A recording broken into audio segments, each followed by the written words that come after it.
Hello and welcome to this edition of Terrace TV TikTok. I'm Toby, your host, and I'm joined by Steve Nolan. Steve Nolan, Harrogate's number one. Steve, how you doing?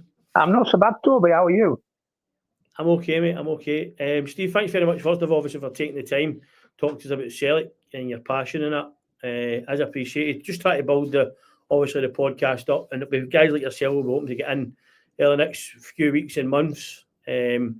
A wee bit about you, about how you've started following Celtic and all that things. So, without further ado, mate, how did you first become a Celtic fan? How did you come about Celtic? Well, to be honest, Leeds was my first team.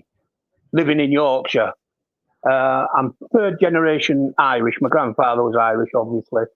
Then my mum split up with my dad, and she got together with a Scottishman from Stirling, just outside of Stirling. And he was a big Celtic fan.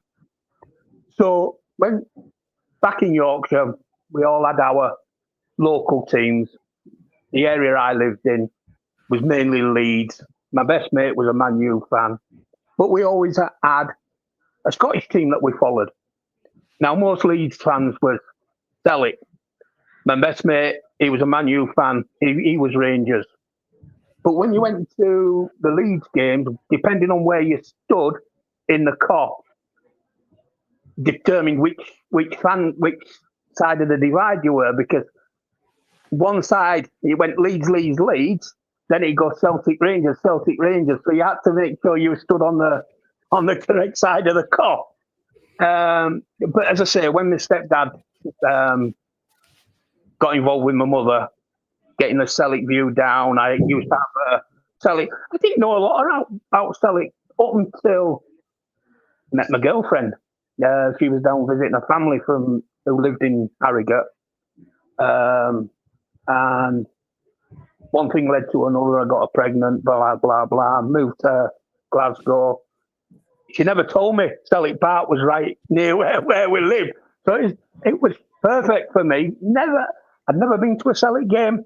Hardly saw them on the telly because we never used to get to see them down in Yorkshire. We used to get a little bit of a report, and that was about it. So I think the first Celtic game that I went to was Celtic Aberdeen, and I stood in the Rangers end, and it wasn't a big crowd. It was very sparsely sparse crowd, and it was great. I loved the atmosphere, loved it, and it just grew upon me. I only went I didn't go every week when I first moved up there, and it wasn't until your Uncle James stopped playing football once his team got kicked out of the league, obviously. We started going home, and then we started going home and away. First with the Parkhead Emeralds, and then we went on Finneys and Franny Hinton's bus, the Greenfield. Right. Yeah. So that's how I got into Celtic. So you're saying there, obviously, your first game you remember was Aberdeen. Who was the sort of players at that time? That game, what was the squad like then? What year was that? Do you remember? I think it was Mo Johnson, Davy Provan, that sort of era. Brian McClare, Roy Aitken. Right. So mid 80s then. So say about maybe it was about 85, 86, 85. I think in my first game, because I moved up to Dalmarnock in 84. Yeah, it'd be about 84. Aye. So watching that back again, what players for you stood out at that side, at that team for Celtic? Who was the players there? McClare was tremendous. What a player. Proving on the wing as well. Oh, and Tommy Burns, of course. They were the three that stood out for me.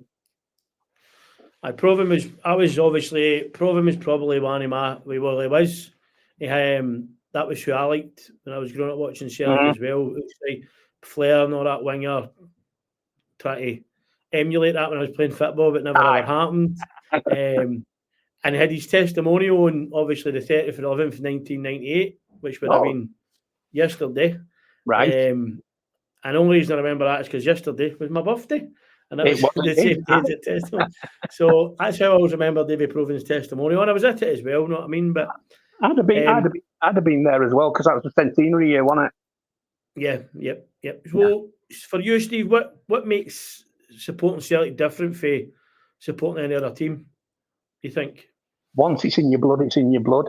It never goes. It's there, and it's a family, isn't it? You know what I mean? No matter what, we all have our disagreements, and at the end of the disagreement, it's forgotten about, and you're back there again, aren't you? You know, it's just you have your ups and your downs in it. You get ups and downs, but at the end of the day, Celtic's always there. Oh well, end of the day, I went through one of the worst periods in Celtic history. You know what I mean? Watching Rangers dominate, and the amount of time. And see, when I was growing up, obviously that's when I was going to the games as well, and people were like, and I think even though we weren't winning at that point a lot of trophies, you know what I mean, it was a barren spell, so to speak. It was still, the passion was there, it grew even more and more, and because you weren't winning, it was when we did start, when we done the double in the centenary year, man, it was, don't get me wrong, I remember Love Street a wee bit, I mean, I was 10 at that time, but 88 for me was a season that it was a be all and end all. I was at every home game that season, watching people's cars and then getting up and getting a lift there and things like that, and actually remember stuff like that, and that team, that I mean, that was a season when it would get to 89 minutes, the Celtic fans were just settling into the fucking ground running. They weren't leaving. They were just, because they knew 9 times out of 10 they'd score a late goal. That was brilliant. I thought at the beginning of the season we struggled a bit, but momentum carried us forward. I think it was when we signed Joe Miller. He came. I think he came midway through the first half of the season, and he just gave us that bit of impetus. Kicks you on, somebody coming in, a bit of flair, a bit of play. Kicks you on a bit. So I agree with that. But I always remember and all it on the pitch at the end of that season, like bits of turf in the pocket and all that, and it was amazing, just absolutely amazing. But for me, that was I'm a centenary man, mate. I'm still stuck in that era in my head, so to speak, where most of the things that I buy, like Celtic wise, as you know yourself, it's all centenary stuff. I love that badge. Everything that I try to think about, or if I'm doing anything Celtic wise, or I'm always try to that incorporate the same sort of style. And it's just, for me, the centenary era was just everything. I know, and hearing the fans sing happy birthday and all that to your club, and being there 100 years, and that was tremendous. And that will become, you know what I mean, and the next period to come, you know what I mean, there'll be 200 years and people will be doing that, and all we'll not see that, you know what I mean, but we've lived through it and we've seen the experience. I mean, looking back. Oh, you go, mate. No. I was just going to say that's one of my favourite Celtic tops as well, the centenary top. You know, it's just everything about it for me is just iconic. There's been a few let's just say, like, replicas being brought out. Like, obviously these different retro taps and things, Celtic have done it as well, brought out their own one. But the thing is that there's nobody out there with a long sleeve one unless you go to half a player. You know what I mean? People can say, "Oh, I have got the long sleeve version." No, you've got a fake, you've got a replica, you've got a copy, things like that. And my taps, the tap for that time was all afraid. Man, it wouldn't even get in my head now. You know what I mean? To be honest. But I wish now, like, looking back, and the amount of taps that I've got now, like maybe the last 20 years, I've kept a lot of my tops. Some of the tops I've got, I know I'll still get tags on the labels on it, the tags on it. Never been worn because I'm not really a big football tap wearer unless I'm maybe playing 5-a-sides or something like that. I'd rather go to the game. I do wear polo shirts and things like that, but it's no more. My tap's my tap. That's sacred now, so they all get put away and get kept. And I just wish, growing up, I had the brains to keep the tops. You know what I mean? My first tap was just the 86 away green one with C.R. Smith on it. That's a lime green one. Yep, I got that. Love Street, as I call it now, they call it Love Street 86 when you're buying the replicas and things, but that was my first one, you know what I mean? But absolute madness. But let's move on. Let's talk about the current situation we're in now. How would you rate our season so far? Well, under Brendan Rodgers, it was like pulling teeth, wasn't it, to start with? I mean, it was disappointing. His idea of playing football, possession based, it doesn't score you goals, and it's easy having possession when you're passing it back to side back to your defenders, centre backs, back to your goalkeeper. That's where he was getting his possession from. We had no thrust. We had no cutting edge. The team was playing slowly. There was no one-touch football, quick, slick moving. Anybody wanting to burst a gut to break the defence, the low defence or high defence or whatever you want to call it these days, the low block, high block. But it was like pulling teeth. I was finding myself very hard to watch. It's a hard watch. A boy said to me yesterday at the Hibs game, I was at the Hibs game, I was, but obviously they had the red cards for the board, so once everybody put their cards down, I was folding mine, and I went, look, to my mate Kev, look at that, and the guy next to us went, my God, you've got a lot of time in your hands, sons. What's happened there? I said, well, that's what happens when you're watching Brendan Rodgers' team for the first 6 months of the season. You start learning how to fold paper, you start learning to take your mind, and he just started laughing.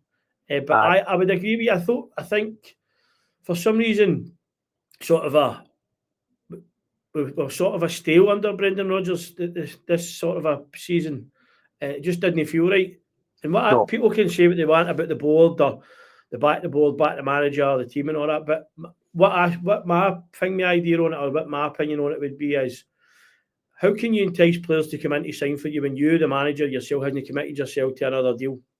We knew this was end of the season, and the board were saying that they offered them at the start of the season, and he's not took it. So again, is it the board's fault? Is it the manager's fault? Was he getting backing enough, and that's why he's not signed the deal?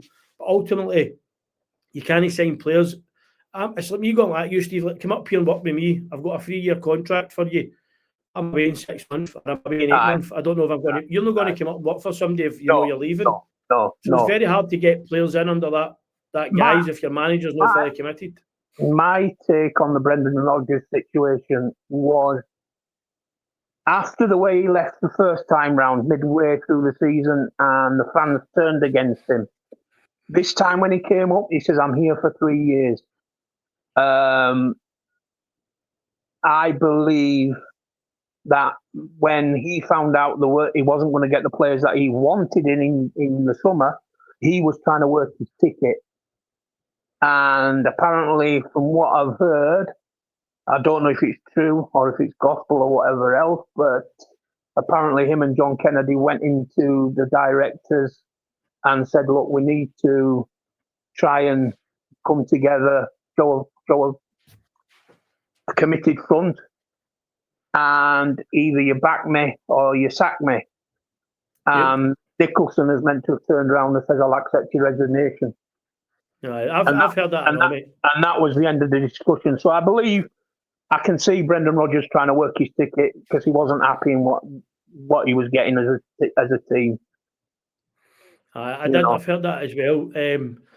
Obviously, we're very, very fortunate that we've managed to get somebody with the knowledge, understanding, and the respect, because he's been at the club before and he's done so much for us by bringing in Martin O'Neill. How did you feel about that when it happened? What was your thoughts on that, Steve?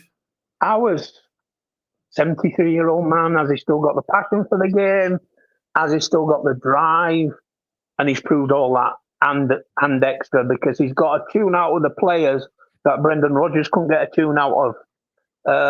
And let's not forget that these players that he's got now ain't a patch on the team that he had. Not one of the 11 would have gotten to Martin O'Neill's side. Not one of them.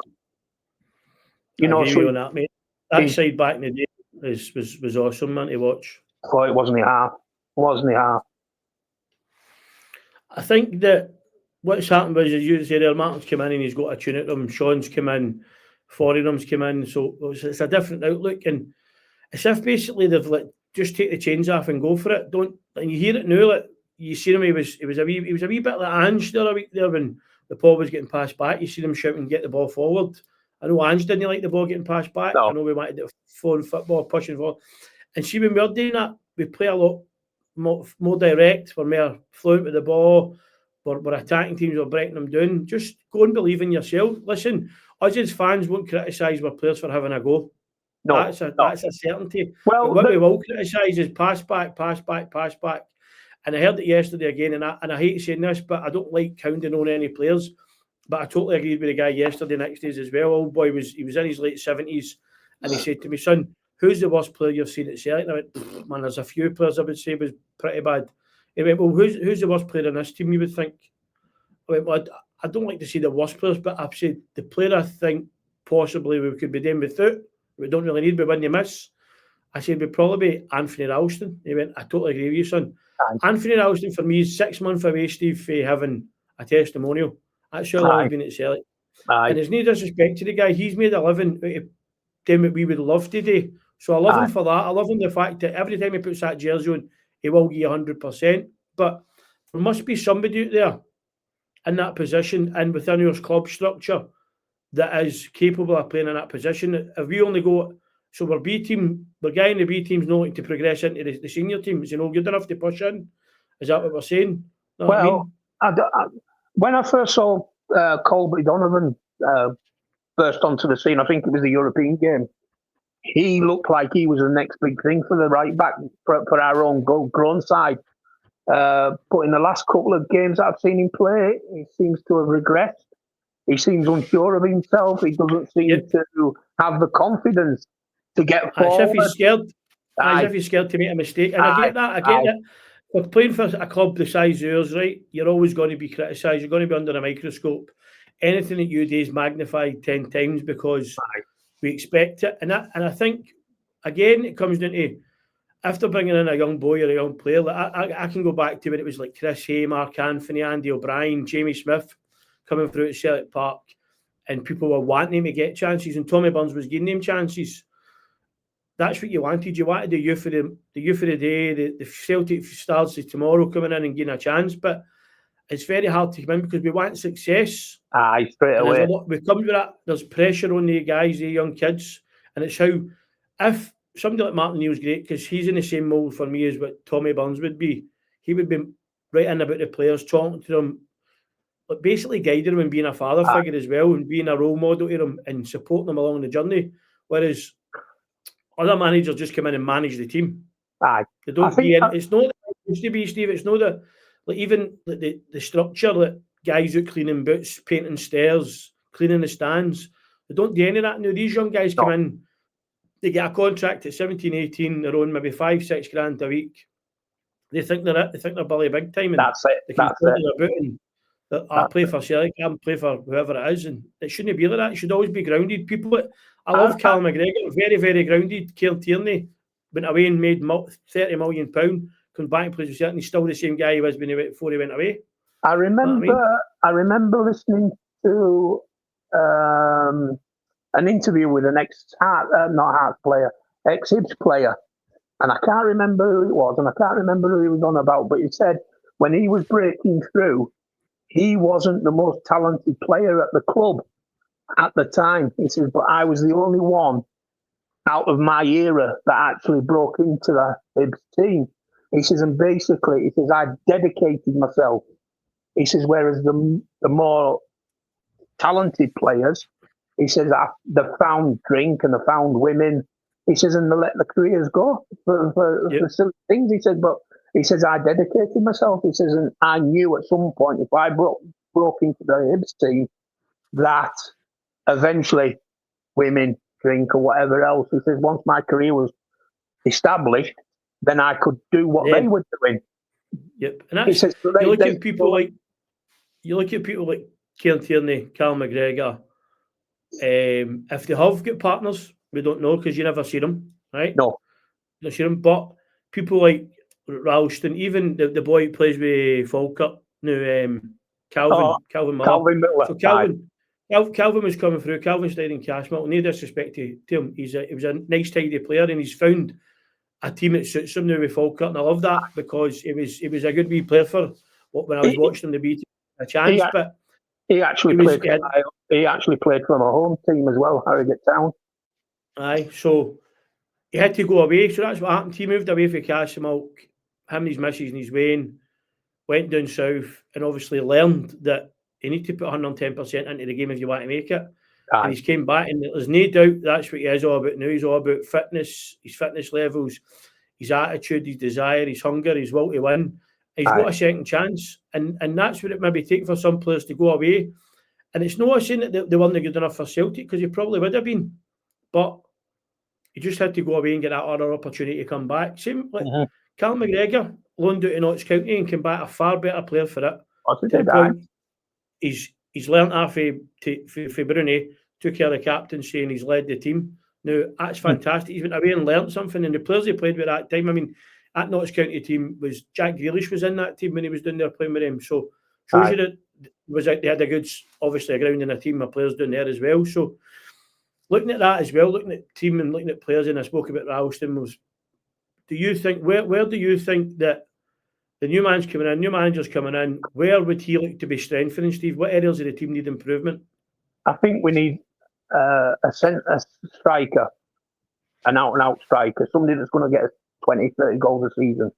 We need a right wing, because we haven't got anybody for that right wing. We're all left side. We're all left. All our wingers prefer to be playing on the left. Maeda, Tenetsky, that Balakwasha, I can't pronounce his name. Balakwasha, James Forrest. James Forrest. They all prefer that left side, so we need something on the right hand. Jota's coming back soon as well. Jota's back in January. His best position is the left. You know what I mean? This is the thing, when we signed, see when Tenetsky came in, I don't know if you remember the interview. Brendan Rodgers said he plays out wide, he plays out left, he plays out right, he can play through the middle, he's versatile, he can play anywhere. And then a few weeks just before he left, before Rodgers was away, he was asked, did you take him off because no, he's left-sided player, that's where he plays, that's where his position is. Well, 5 weeks, 6 weeks earlier, you told us he could play in a variety of positions, he's versatile. So how within 5 weeks, as he went from being a versatile player who can play at a variety of positions to be being his left winger? I mean, he said the same about Balakwasha, didn't he? I mean, he said Balakwasha can play just behind the striker in that free role, or he can play left wing. And then he sticks him out on the right-hand side and then says that's not his best position. Baffling. That's mad. Totally baffling. Tactically, sometimes you think, what are they seeing different for us? And I know that is their job and they're the managers, right? And they have the pedigree and the knowledge of the game and understanding. But sometimes when you're sitting looking out for whether you'll be watching it in the stands or you're watching it on TV, you see different things. You see a different outlook for what the manager might see at that ground level. But he sees it all week, so that's why he's picking that team on merit.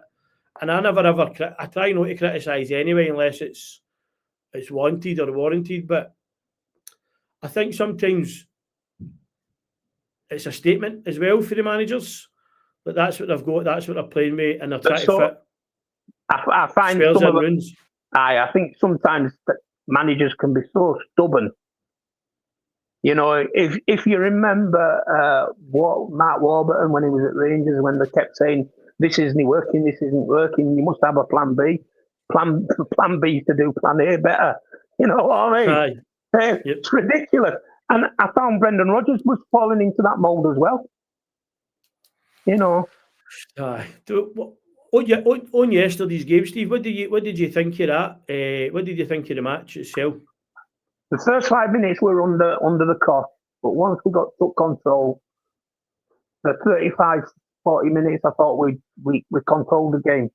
We created chance after chance. The team was attacking. It was fast flowing. It was none of this side to side, slow down or anything like that. There were not what you'd say gung ho, but it was controlled aggression. Mm-hmm. The second half, we seemed to lose our way. And then the penalty, which I don't think was a penalty, but there you go. Refs have had interpretation of this new handball rule, which was my head in. I'd like to see it go back to the old rule. You know, if it's your hand in the penalty box, it's a penalty. Simple as. Because it's all down to interpretation. One ref can see it as a handball the next week. It's not a handball in the same incident, you know. And then you've got the VAR, the guys in the studio in the VAR as well saying, Yeah. Steve, come and have a look at that because we think you've missed it. It was clear and obvious. It's clear and obvious to you because you're getting umpteen replays, but it's not clear and obvious to the guy in the park who's seen it one incident, one time. He's made a judgment, he's made a call, and then they say, no, go and have a look at it, which is fine. That's what it's here for. But when that's due to your interpretation of the law, it shouldn't be. It should be the actual what the law is. And that's where I come, sorry, Rumi, that's where I come and say, see what they say it's a handball in the box. So that way he's went and he did the ball, right? And the ball's hit off his arm or his hand, whatever it might have been. 3 to 5, it's a 3 to 5 plan for me. There's 5 points. Did he know X, Y? It was his hand in a natural position. Was he outstretched? So if you can tick 3 to 5, then it's a penalty. If you can't tick 3 to 5, you can only tick 2, it's not a penalty. That's the way I should see it. This is where I think this rule stinks. I really do think, and I'm not just saying it because it happened to Celtic. I've said it week after week after week. It's, you see the same incident, and one week it's no penalty, the following week it is a penalty, and it's all down to interpretation of that referee and the VAR. Now, when VAR was brought in, we were told VAR wasn't there to re-referee games. Yep. And this is what is happening to happen now, because the referees are too scared to make their own decisions.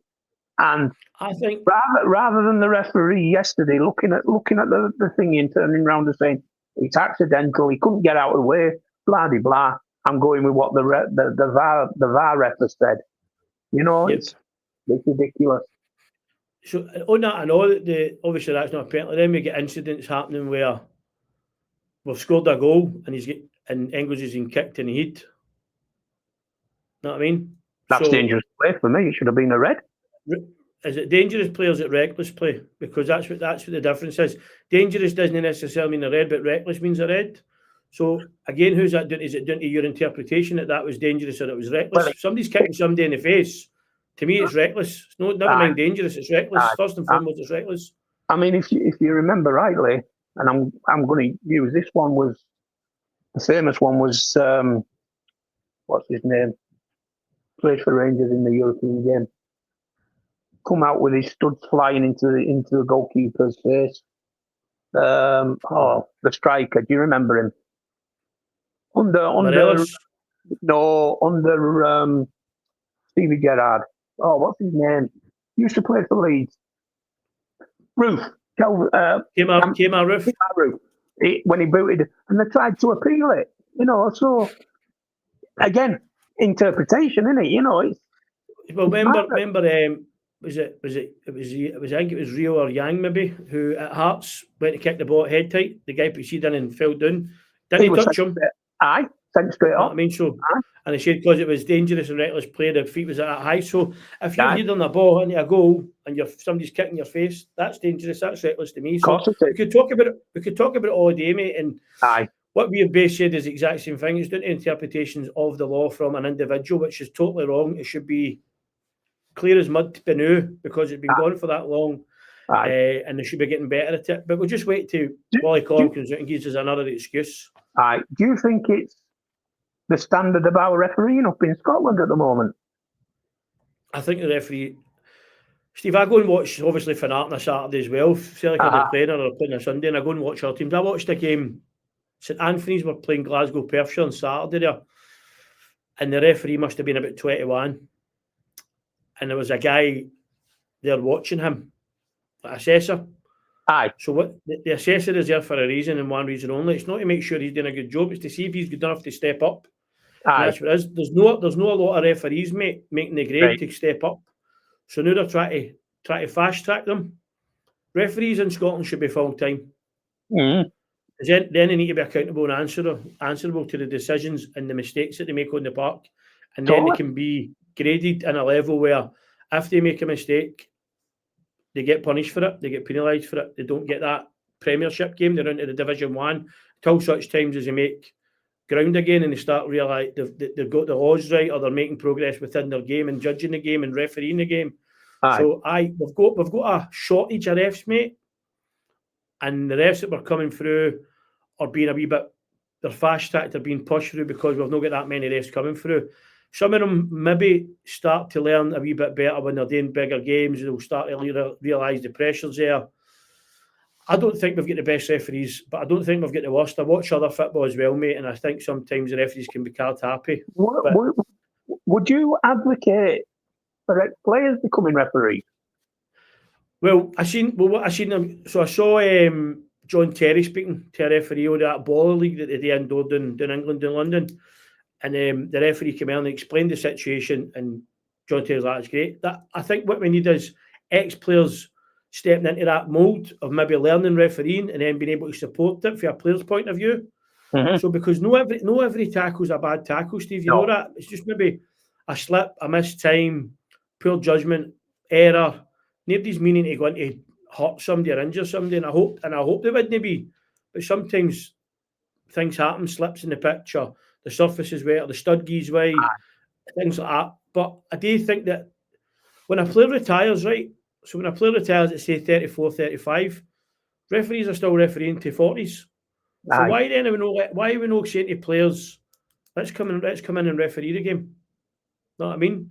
Mm-hmm. But then what you'll get is people like me and you sitting here saying in 5-10 year time when that is happening, I would see that so and so he played for Hearts, he's a Hearts man. See that so and so he played for Rangers, he's a Rangers man. He played for Celtic, he's a Celtic man. That's what you would get, fans saying, "Oh, he's only doing that judgment because he played for them." That's if you got enough ex-players into the game, into the refereeing, as we do down in England, is when anybody becomes a ref, they have to declare who they support. They're so not 95% of Scottish football would be Rangers referees, according to the people out there. Yeah. So in that case, they'll be named the referee in the Rangers game because they're all Rangers fans. You don't need a referee for Rangers games, do we? Come on, let's be honest. According to some people, it's the same for us now because all the decisions go your way. As Nicholson used to turn around and say, penalty for Rangers. So on that, so VAR, do you think VAR has helped or has it hampered the game? I think if it's used correctly, it can be used for good of the game. What I don't like about it is the amount of time it's taking to make these decisions. I don't think up in Scotland they get the correct angles. So you can't tell if you score a goal and then they go and check to see if it's gone over the byline, like they did against Celtic against Rangers at one point. And they turned around and said, well, probability was that the ball was out. Whereas if you had the correct angle, you could prove it was out. You know what I mean? I think probability isn't certainty. So if you're certain, you can't give it the benefit of the doubt to the attacking team or the person. Yeah. So, but then again, that's when the player the referees make a decision on their own assumption, which is totally wrong. Of course it is. I think also, don't get me wrong, I can't remember how many cameras they actually use for VAR in each half of the game. I think it's a lot less than they use down here. It will be. Because Sky obviously pump a lot of money as well. It's all down to money. So they're not getting the correct angles to tell offside. You look at some of the lines they're drawing, it looks like fucking wind's drawing them, or they were pissed or something, you know what I mean? Or it's a wave for the sea. So it's if it's done correctly, VAR is good, but unfortunately, I don't think it's being used correctly up in Scotland at the moment. I would agree with that, mate. I thought it was going to be, it wouldn't change the game drastically, but I thought it would help improve situations that we've been crying out for the last few years. But I agree with you on that, mate. So, but then that goes back to what we've just been talking about. You can't use VAR. You can't use VAR when you've got incompetent referees. You know what I mean? Because interpretation of the laws as well. It's not VAR that's making the wrong decisions. It's the people that are controlling it. Yeah, if you know what I mean. It's the idiots controlling the computer, not the computer. Aye. I mean, so aye. So obviously moving away from VAR, going back to your experience of following Celtic, you've been to many games over the years. What would stand out for you? What's your best memory at, say, Celtic Park? What's your best memory at Celtic Park, first of all? The first time I went to a Celtic Rangers game, I turned round to your Uncle James and I says, he can't get any better than that. After the game, I think we got beat. I can't remember the score of the first game that I went to, but the atmosphere, I had goosebumps. Hair standing up on my arms and everything. And I turned around to your Uncle James and I said, can't get any better than that, Ernie. He says, wait till I take you to the next one. And we went to Ibrox and it was the same again. Every time you went, it seemed to, the atmosphere and the experience seemed to get better and better and better. The best goal I remember is Paul McStay picked up going again against Rangers. I think it was 89-90 season. And he picked up the ball in the centre circle, not the centre half, centre circle. Chrissy Morris is flying down the wing. He splits the whole midfield out and he puts the ball on a sixpence for Chrissy Morris to fly onto. Chrissy Morris then tossed the ball into the box and McAvenny flies in and puts the ball in the back of the net. 3 moves, quick goal. Best goal I've ever seen. I've seen spectacular goals, but that always stands in my mind as one of the best goals I've seen. Just from the 3 movements. Aye. That's the first time. That's the first time you've ever swore on this podcast. Don't you ever say that person's name again? Aye, Johnson. You've just done it again. I love watching back, seeing all goals and that, mate. And they're saying obviously that you've seen that goal and reminiscing. So, is there a favourite maybe away day or what's your favourite? You've not just been to you've been in Europe. I know, Steve. You've went European games and no, I've not been. I've not been in Europe with Celtic. No, I've never got in a European game. Unfortunately, I'd left Glasgow by the time your Uncle James, and I think he went abroad with. Oh, what's his name? Oh, Christ. Can't think of his name now. He used to go to the games with us. Who? What, Finney? No, not Finney. Manny? Alec Mulligan? No, oh, bloody hell. Aye. Oh, Christ, what's his name? Woody? No. He lived on the... Oh, Christ. You know where your Uncle James used to live on that corner? Alden Lee Street? Aye, he lived in that same block. Was that no? Wait a minute, oh, you're talking about guy with the glasses? No. No, I tell you what, Christ, I can't mind his name. It was a train drive. He's on the trains now. Jerry Rankin. That's the fella, Jerry Rankin.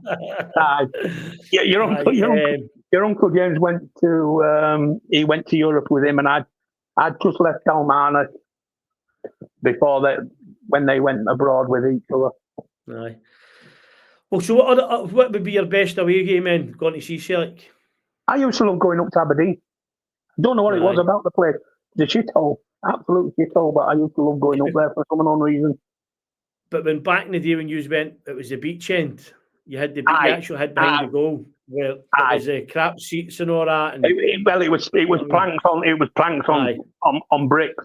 But a bit of hang like that, and I think what it was the journey up on the bus, the singing, the camaraderie, coming back. Even though if we've got beat, you come back and you're still singing away, and I think it was the all round experience of travelling on the travelling on a bus. I loved that fact. Like, see, going to an away game. Don't get me wrong. I used to go with Uncle James, Uncle John, Woody, Lorraine.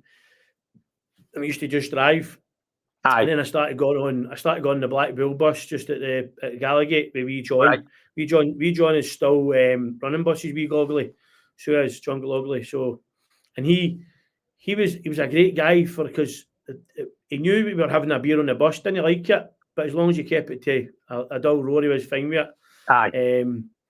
And because we were young and boisterous and all that, he loved that. He loved the fact that we were the next generation coming on to watch Celtic, and he'd come up and he'd tell you things and all that. And I still speak to John regular now, and he says, "Do you remember I barred you for the bus?" And it was I says, "Aye, Dundee." I always remember Dundee away. He says, "Aye, what did you get barred for?" I says, "Don't know."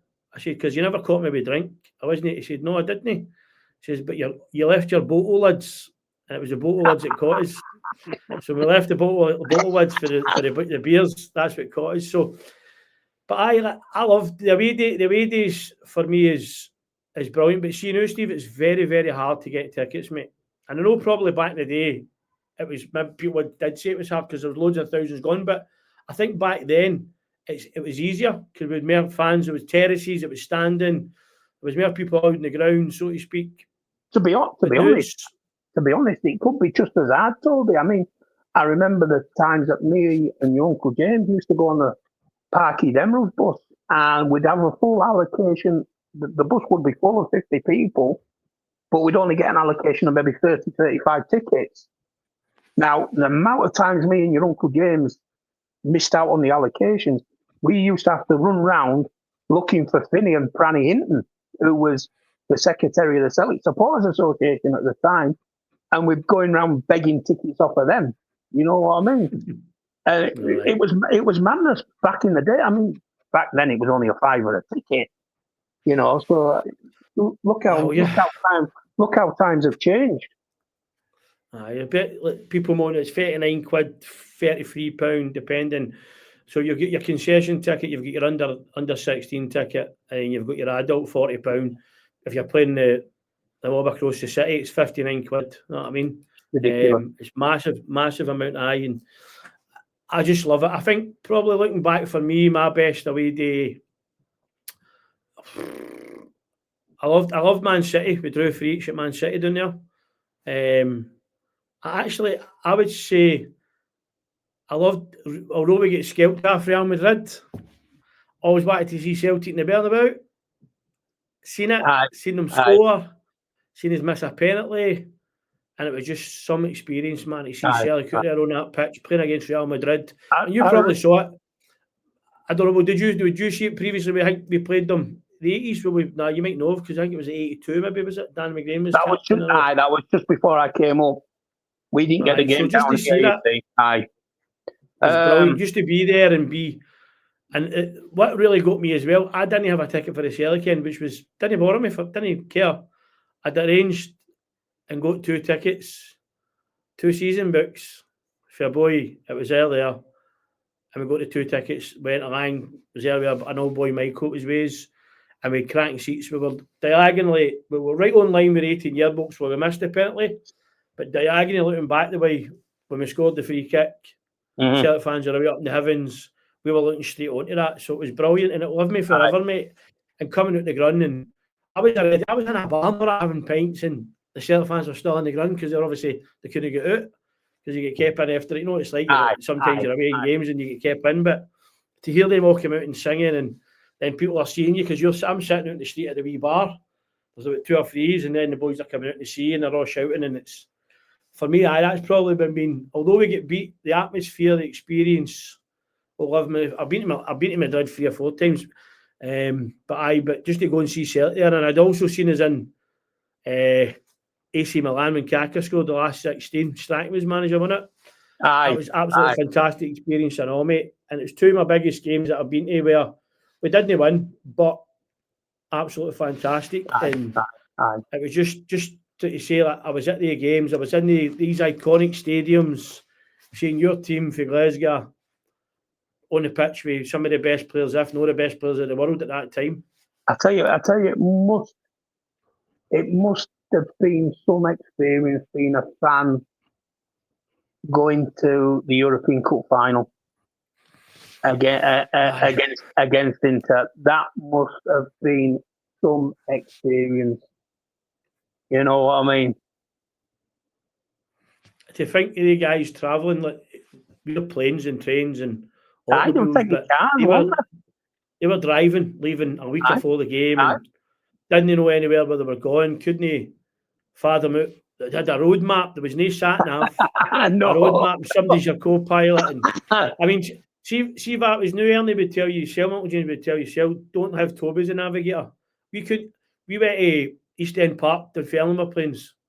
It's a midweek game, and we're driving up, and it was snowing. I'll never forget it. And he said, I said, "Do you want a tea, a sandwich?" Because always Matty Cannon made his stuff for the journey. Give him a tea. He's driving, changing gear, stick with the elbow, eating his piece. Make sure there's no butter on it, first of all. He's got his tea, and he's got his tea, driving with the elbow, changing gear with the elbow, eating his piece, thinking that. And I've only got a cup of tea. We hit a wee bump in the road. I've dropped my tea right on my lap. Stop. My God. So I was probably the worst co-pilot in the world, man. I was more interested in what was happening outside the window instead of giving directions. So I was always kicked in the back after that.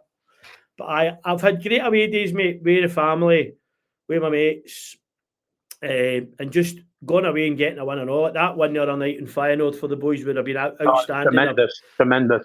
I spoke to a couple of my mates who were at it, and they were like, it's been one of the best trips ever, just for the start to the finish. And the way we played as well that night, we played really, really well, composed. And again, that's the stamp of Martin O'Neill's teams in Europe at that point in time, when Martin had us playing well in Europe. We were very hard to break down. We were very confident, competent on the ball. We weren't lazy. You think, going back to, again, Brendan Rodgers there, if we'd have gone 1-0 down under Brendan Rodgers, the heads of the another 2 or 3. Aye. At least Martin O'Neill's got the team believing that they can still come back and win. You know what I mean? Which is testament to Martin O'Neill, something that Brendan Rodgers could do. It's mad to think that these are the same players that 7-8 weeks ago were. Let's not forget also, this melee started in the back end of last season. Because if you remember, the back end of last season, the football was atrocious. Once the league had been won, the standards seemed to drop off. And we lost the cup final through it, and it carried on into this season under Brendan Rodgers. For some unknown reason. It's mad, mate. That is mad. But these away, following Celtic, some stuff is amazing. I mean, going to Liverpool and Norway, James, and Finney was there as well. What a man! What a guy he was, man. Driving and looking out the window because it was raining and they couldn't see out the window wipers. He said, just thought he see out the window, and I went like, oh my God, this guy's off his feet. You know what I mean? But his love for Celtic was amazing and all, Steve. You know, he followed them everywhere. And he did. He used to come into the bookies on Dalmarnock Road, and he used to drive us potty. He used to come in and he'd say, have you heard this about Celtic? Have you heard that about Celtic? And the famous one was Maurice Johnson. And it was just after he'd signed for them bastards. And he'd come in, he said, you're not going to believe this. He says, I've heard the story why he's gone. He says, he was at the cup final for us to sign for us. He says, he says, apparently he was in his chateau in France. He says, and the phone went. He says, and Bill McMurdo sat with him, and it was the penis. And he says he wants to speak to him more. So and he'd come back and he put his hands in his head like that, and Murdo says, what's up? He says, Penis wants me to sign for them. He says, how much is he offering you? And he says, a lot more than Celtic are doing. He says, what are you going to do? He says, I'm signing for them. And it was as if Finney was with him when it happened, you know what I mean? That was the sort of story he'd come back and tell you. He told us stories about Jakanowski and all sorts, and we used to just hang our heads and let him rabble, you know. But he was some man. He's loved for Celtic. Used to call him the ticket man. You know what I mean? That's so right. That's what we call him, the ticket man. So. As I say, me and James used to, if we were short of tickets, that's the first person we'd call for. You know. That's it. I've had it a few times myself, Uncle James, saying, oh, you think you're Finney again and all that. I'm like, no chance. They're just trying to get people to football, and you know what I mean? So no any point with that. But I did, obviously, spending time and watching, obviously all the years you've been following Celtic for as long as I can remember, as long as you remember as well. Now you're saying they're 80s right up to the new. if there was any player, past or present, Steve, that you could maybe spend the day with and talk football, who would it be? Jimmy Johnson. Aye. Without a doubt. Because I'd love to get his philosophy on football. I'd love to spend time, have a drink with him because he likes his drink. I'd love to listen to his stories because I bet his stories are second to none. You heard the story about him getting in the rowing boat at Seamill and all that, you know what I mean? I was just thinking about it. Legendary. How did that come about? Why was it? Why was it a bet? Was it what made you do it? What I mean? Things like that. Exactly. It was, I wouldn't say a nut job, but it was just a bundle of fun. I think in that same mould would be Bertie Auld. I was quite fortunate to be in his company a few times at different Celtic events, and Bertie was the great storyteller, and he just told it how it was. You know what I mean? And the stories, I remember that he was telling the stories and all that, and if you just look around the room, and everybody's focused on him. Nobody's talking, just everybody's focused on him, waiting for the punchline, waiting for the joke, waiting for the what it is. You know what I mean? And you're like, mad. And then I remember, we were talking about is it a dinner we were at Celtic Park, and we were talking about Europe. He said, we've done, everybody's heard the stories about this and that. He says, but the story is, he said, the boot deal. What do you mean the boot deal? He said, well, you look at Big Billy. He said, when they're just shaking the horn and swapping the pennant, he said, look at Big Billy's boots. He said, Big Billy's boots are painted on. Everybody's like, what are you talking about? So then he says, if you ever look at that picture, find that picture and look at it. So they had a boot deal. There was a boot deal done with Adidas. Right. But they didn't, most of them didn't wear Adidas. They wore a different type of boot. Right. Jockstein told them, Jockstein says, I don't care how you do it, you're not wearing any of these. None of these are wearing the new boots in the final. But if you look, all the referees have got on, the refs have got on Adidas. Inter Milan's all wearing Adidas. Celtic, we all got to wear Adidas. So if you look at the picture closely, it goes out to hardware shop, the boots are painted black, or polished black, and then there's white stripes painted on them. And I'm like, no chance, not a hope in hell. And then you go and see the pictures, and you're like, oh my God, that is it. That is true. Pictures are living proof that actually we didn't have on Adidas. We don't, and you see, our players have got white laces in our boots. And they've got all black. We've worn just whatever we're wearing, but we're normal run of the day boots were. But that was Jockstein said, I don't care what you're getting paid, you're not wearing them. So you better find another way to make it look as if you're wearing them. And that's it. I mean, but I've been quite fortunate I know to be in Big Hartson's company at his golf days as well. I was also very lucky I got to pick who our four-ball was. So it was me, two other boys. My mate arranged it all. And he says, you can pick between 3 players. And at the time, Alan Thompson has just no long been basically billeted for Celtic. And I went, get Thompson. And I'm like, that's a great idea. We'll get Orrigosh, we'll get this. And it was nothing. I didn't want any of that. I just wanted them to talk about, I just wanted them to be there. And when he asked us, how did you get me? I said, well, we picked you. We wanted you in our team. And that was it. The first 2 holes, they were like, oh, what was this? What was that? They were on his case. And he said on the third hole, let's split into 2 teams. He went, we'll throw our balls up. He says, and whoever gets that will play. He said, and we'll have a wee wager, a pint on it. At the end, whoever wins, somebody will buy everybody a pint on that. So we threw the balls up, but as his balls falling, he's seen mine, he's kicked his to the side. It's like my boy went, me and you together again. I said, no bother. Cut holes into it, Steve. He's like, so what do you want to know? I went, what was it like to play for Celtic? What was it like to score that goal? What was it like to score this goal? Remember you done this? Remember that? What was it like the free kick at Liverpool? What was it like the shot you hit the volley against? He's like, calm down for God's sake, man. He went, you remember all this stuff? I says, aye. I said, I remember it. I said, all these. He went, aye, but have you been reading up on that before you came? I said, no, I go to all the games. I remember all that stuff. And he went, aye, but do you want to know what happened to how I get away from Celtic? I said, no, really, no. If you're going to tell me, you'll tell me later on.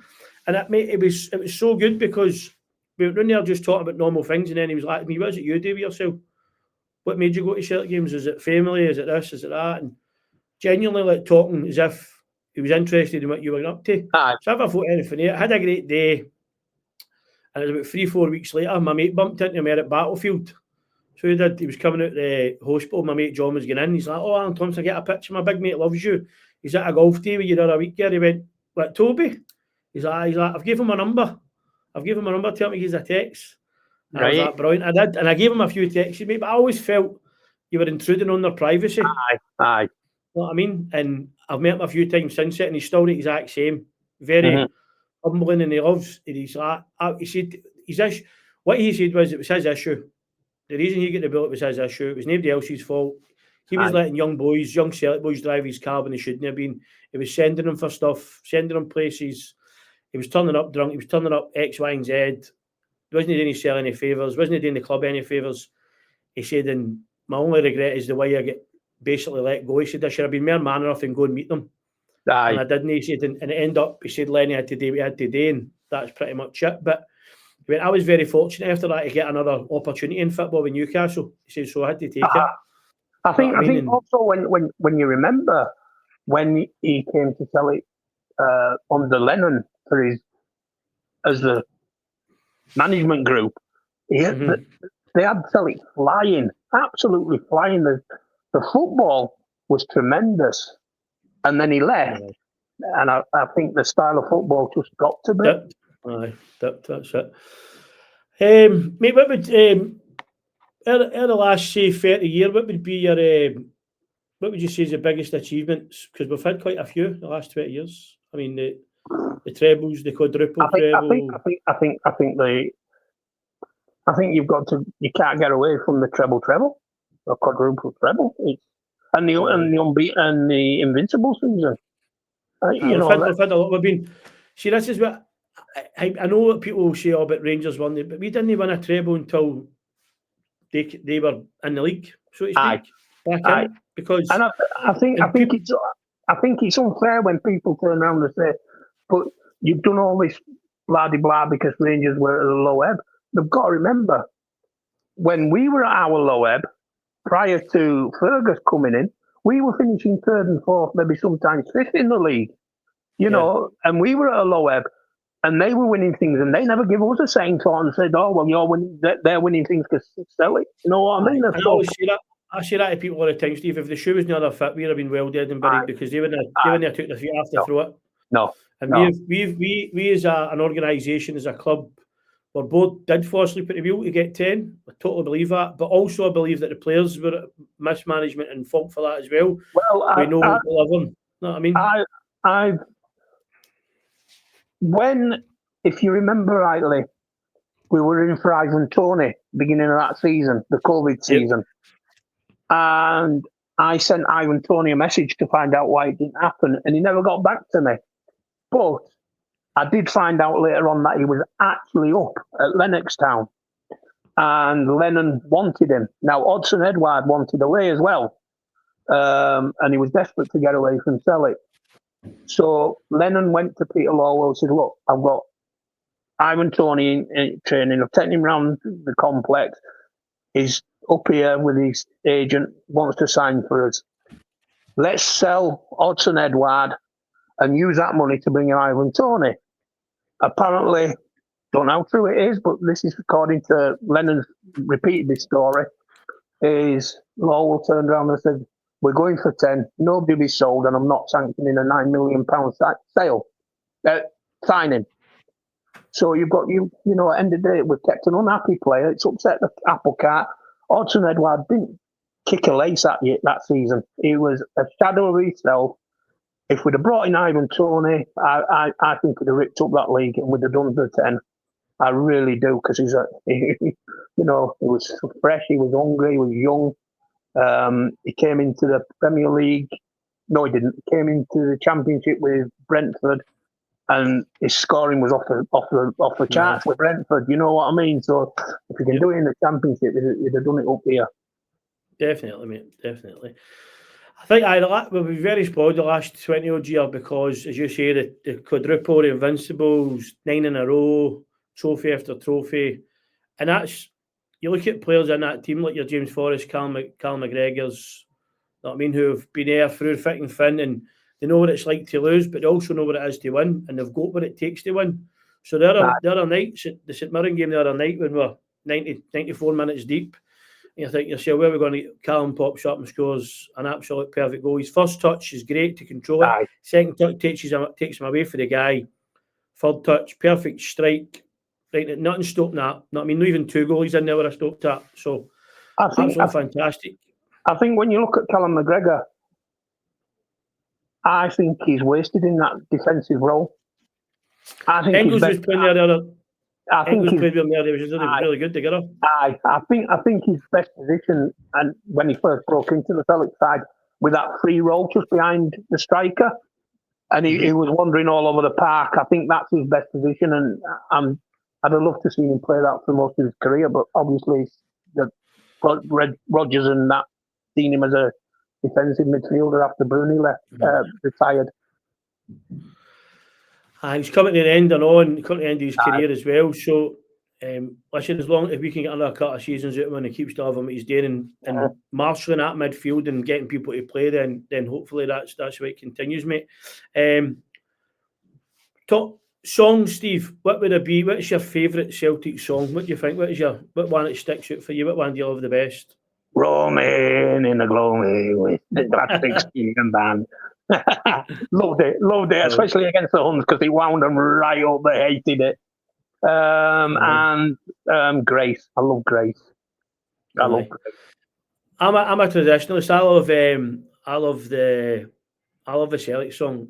I love it. I just love it. I love the Glenn Daly version. Aye. I play it quite regular because it always takes me back to the old stands and the old crowd, the jungle, and number 4 at Celtic Park and all that sort of stuff. You know what I mean? It's getting the flooding the memories back in and just taking in the game as a young guy. Man, I was talking to boys the other week at a men's group that I go to, and they were asking me, like, what's the weirdest thing you remind about the football? I said, mine's as a guy walking on the pitch with a mad hanging on his neck selling pies and crisps. Oh, as if he was at the pictures with the wee thing. With the macaroons aye. And then I said, well, I said, but also, I said, I went to my first away game, I think it was Partick Thistle. I went to the toilet and it's near roof. The near roof in the toilet, just a cubicle with near roof. And as I come back out, there's a guy getting by with a brown Adidas hold doll. I'll never forget it. He's walking by and he's shouting, chewing gum, macaroon, Mars bar. And it was Woody was with, and he went, yeah, any sandwiches? I went, sandwiches? The guy's like, you want spam or corned beef? 10 pence for 2 pieces or something. I'm like, what the hell, man? So, looking back, some footballs came on leaps and bounds. I mean, hospitality-wise and even the pies. And at Celtic Park, they've got like the Smoky Trotters, they've got the pizza place. And don't get me wrong, costs an arm and a leg, you know what I mean, to purchase these things, £8 for a wee ping of chips and whatever. But still the match day experience, the pies and all that. But that always sticks in my mind that the guy selling the pies walking around with a wee thing, you know what I mean? And also the wee blue three-wheeler disability mobility vehicles behind the goals. I remember them, They drive right in round the track and plump right behind the goal, and I'm like, what have they've got on the pitch? You know what I mean? How was that even allowed? That was just mental. Madness, wasn't it? Madness. Right. But just memories like that, just old Celtic Park. I remember taking my eldest daughter, Michelle, to Celtic Park. We stood behind the Celtic goals in the Celtic end. I think it was number 3 entrance we went into. Anyway, he'd gone with a bonnet on. She had the scarf wrap tied round her neck. And she was that way, I think she was only about 3 or 4. And sat her I held onto her on the railings like that. Anyway, she loved the game and she's clapping and watching. Half time comes up and there's an old guy in front of her. He says, you enjoying the game, Hen? She says, loving it. He says, are you a diehard? Now, everybody in that area, we all knew each other because we all stood in the same areas back in the day. And he says, are you a diehard? She says, oh, I'm here every week. It was her first game. Bless her.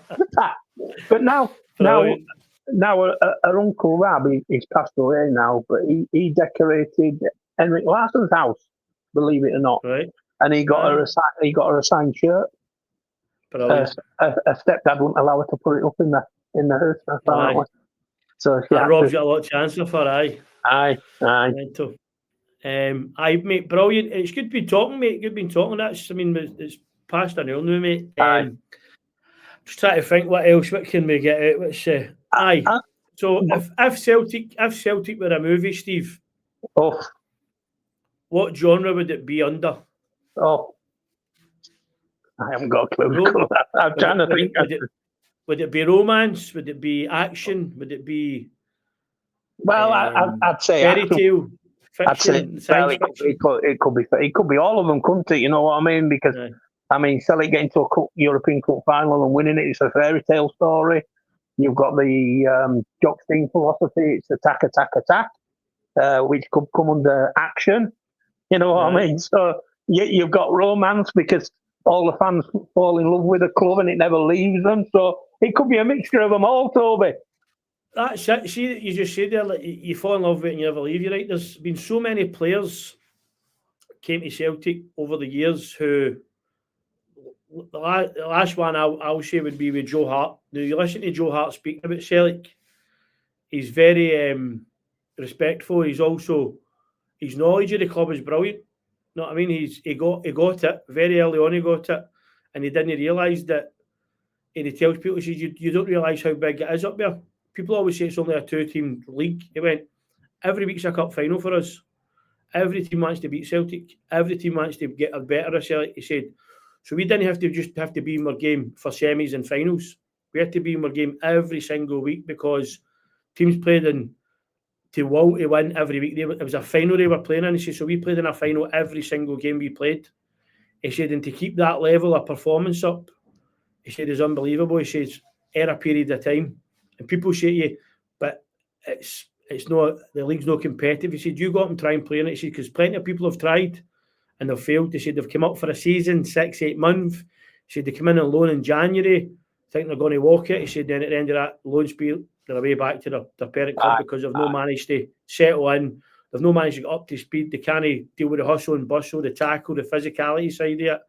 He said, in the actual game in itself, he said, because people come up here and they think it's going to be easy. He said, but I'll tell you anything, it's nothing but that. He said, and when you get to Celtic Park and you understand what the club's about for people and the fans, he went, and if they bring you in into their family and they bring you under their wing, he said, you'll support that team forever and a day. He went, and that's it. He said, I love them. He said, they'll be with me.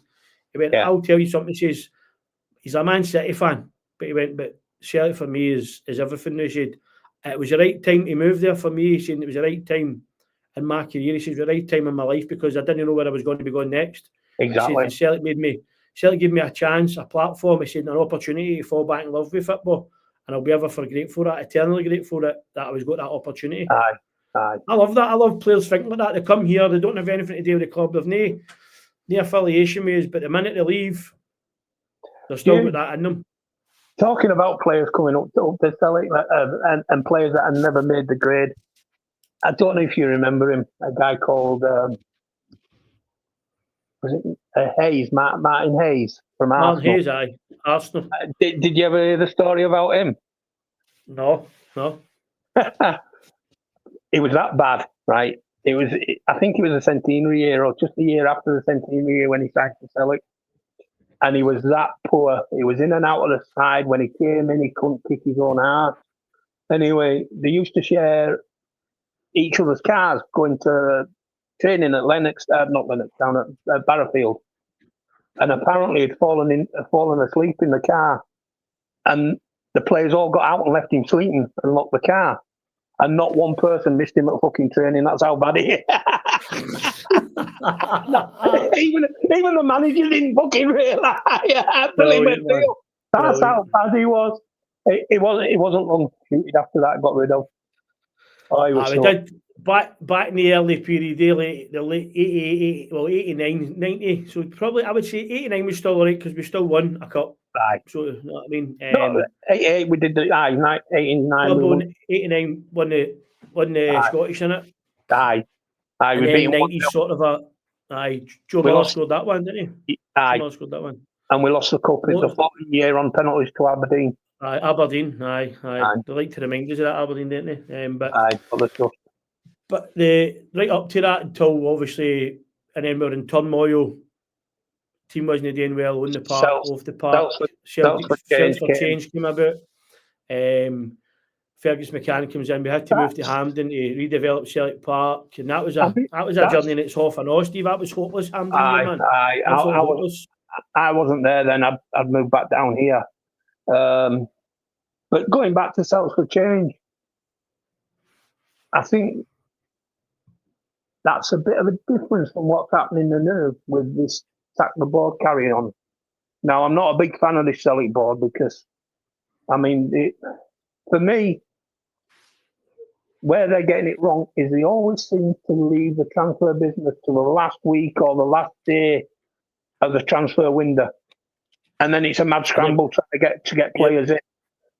Most managers or coaches, as they like to be called now, like to get the players in early doors so they can get embedded into the team, their philosophy over to them and everything else, and get used to playing with the players.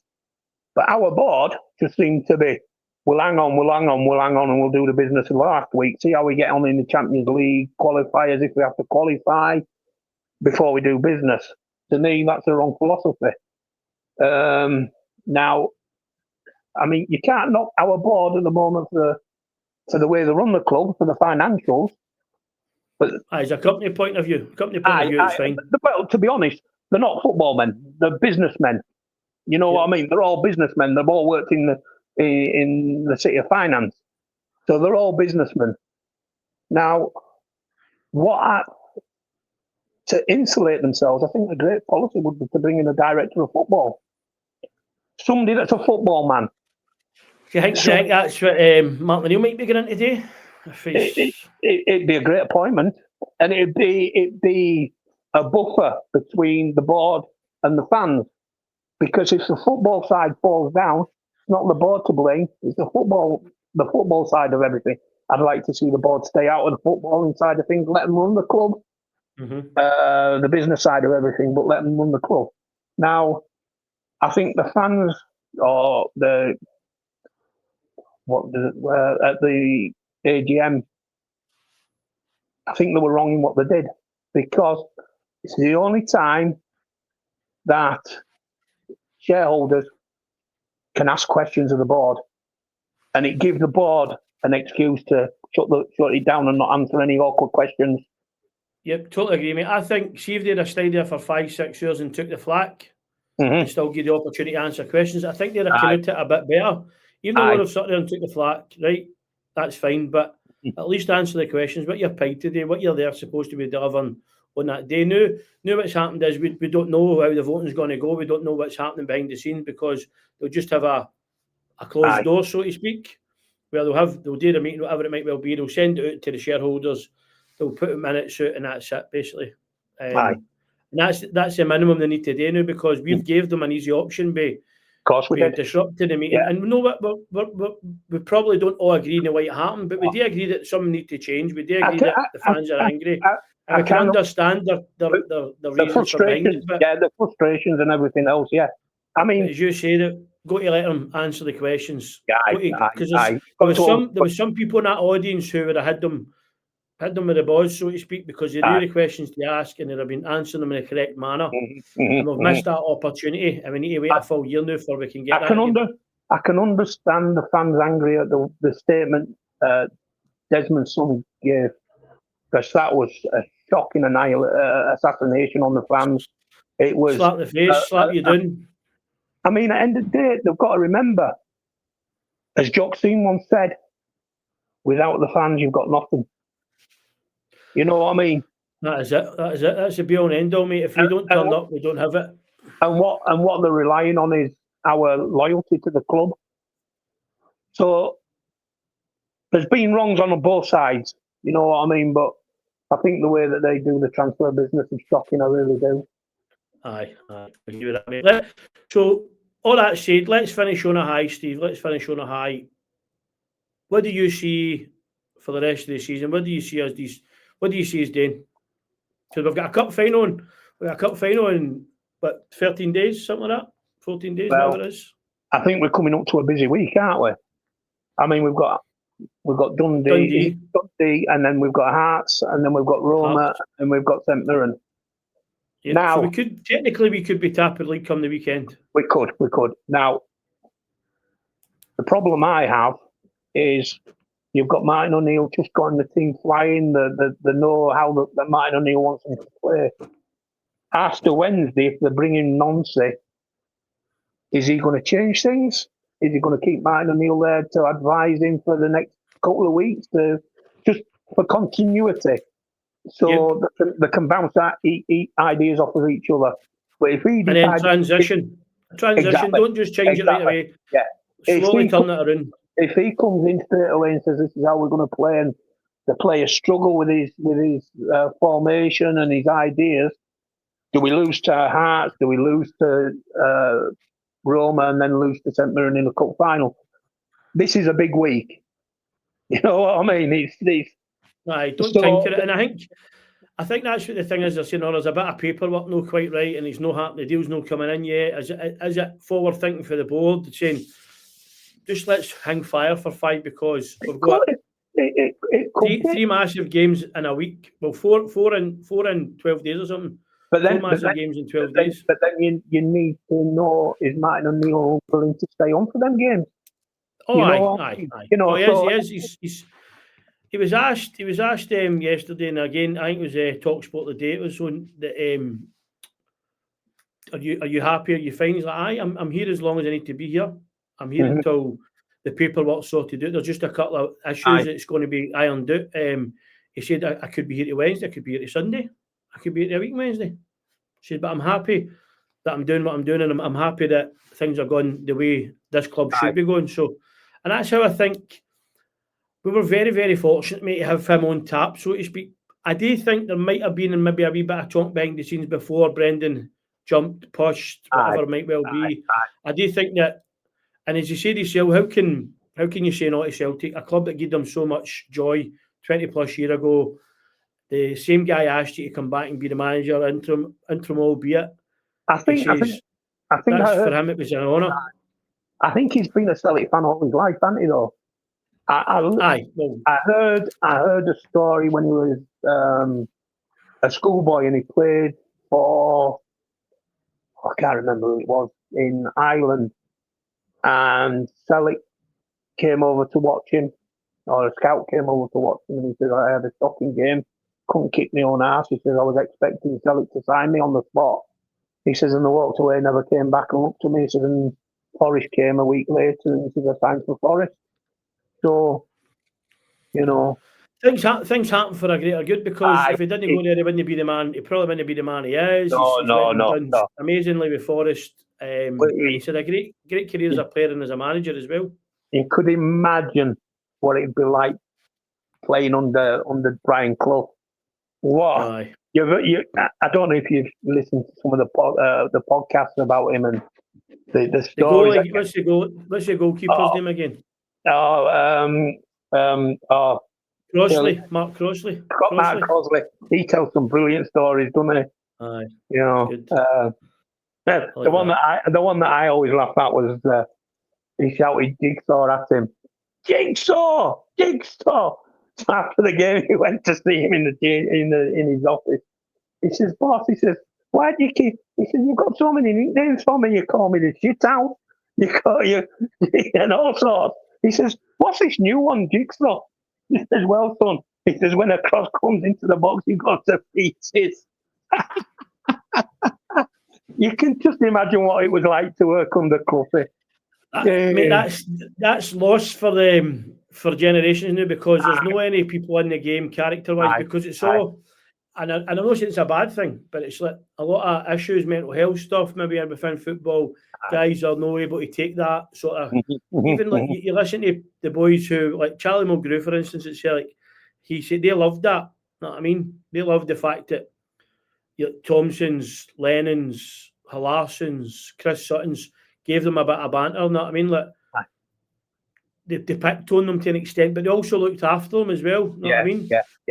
And you don't get that anywhere. You don't get that sort of a ground in that relationship, because, as we were saying at the very start, the young people coming in now think they've signed a contract, they've made it that same. They don't work that hard graft to get in.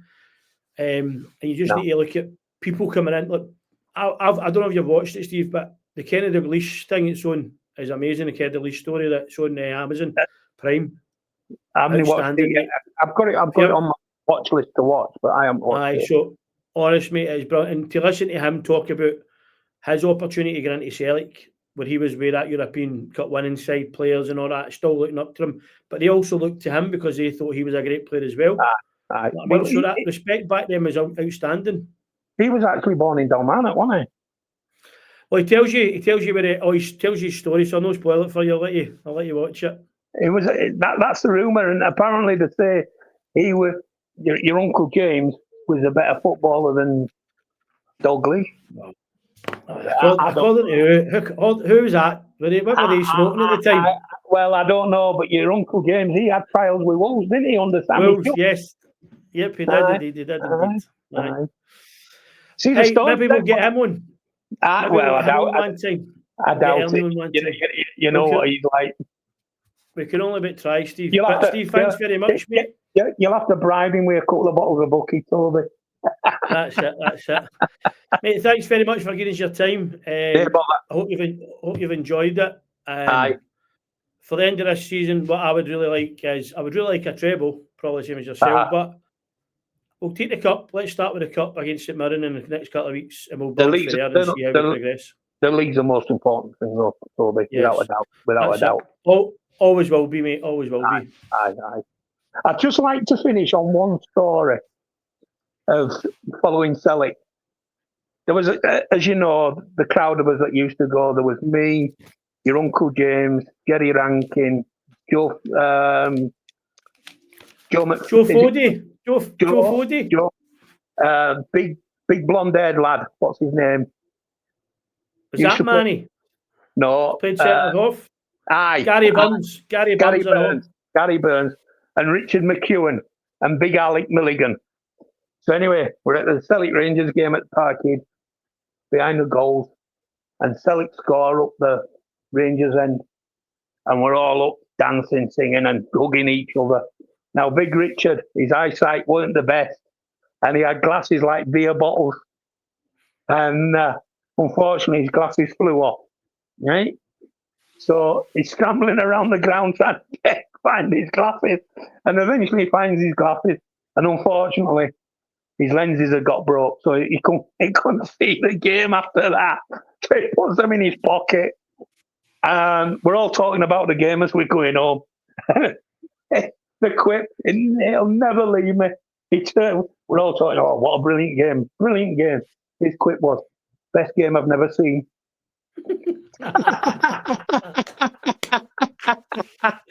Brilliant. I've heard it, but I've never seen it. It was brilliant, Toby. Just to be there, it was one of them magic moments. That's it, mate. And that's it, I'm sure. I know what we'll probably stop this and you'll think, oh, I should have said this, I should have said that. So we'll get you back on another time, mate. And that's what I plan to do anyway. But mate, thanks very much. No problem. Have a good night, and hopefully we'll get a wee win on Wednesday. Have a good wee way at York. Will do, mate. Take care, Steve. Hail. See you later on. Hail.